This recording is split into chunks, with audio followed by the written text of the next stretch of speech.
Niamos was weird in a wonderful and interesting way, and it really starts with this music here. My brother-in-law actually helped create some of the music for the Star Wars Galactic Cruiser Hotel, and he told me that finding weird and unknown instruments and sounds are key to getting that otherworldly Star Wars sound. And I think they really nailed it here. The melody and the tune is somewhat familiar, even if the synthesized sound is not. And that builds a sense of familiarity, but also weirdness throughout this entire scene.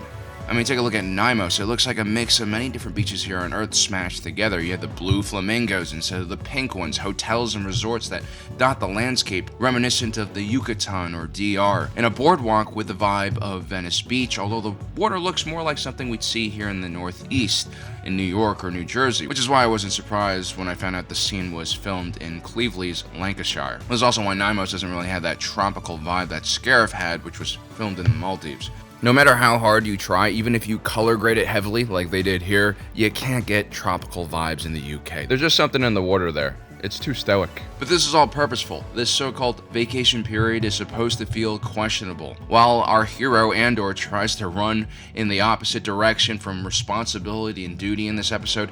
Literally everything else is going the opposite way. His own mother is picking up a blaster while holding a cane in her other hand. The ISB is about to be given godlike powers to oppress the good people of the Star Wars galaxy. Mon Mothma is freaking out about oppression that will follow Luthen Rael's bold raid. And even Cyril Karn is being placed in a prison of sorts. The general theme of this episode was so strong that we all subconsciously are like, why the hell is Andor chilling on a beach? It just feels so wrong. And another powerful thing that Andor does here visually is that the scene on Niamos is literally the first time in a long time we've even seen color on screen.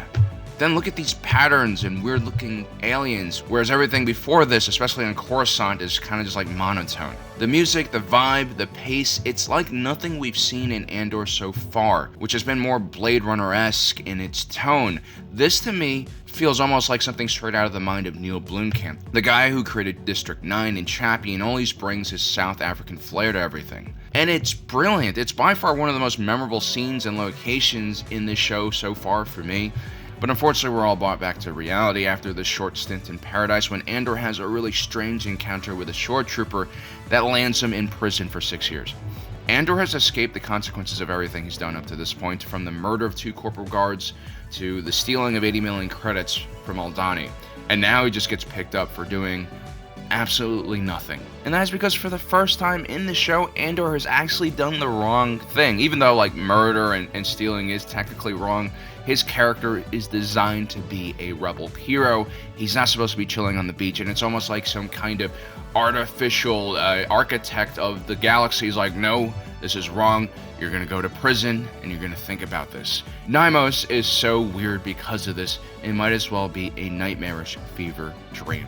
Just when you think Andor can't outdo itself, it does.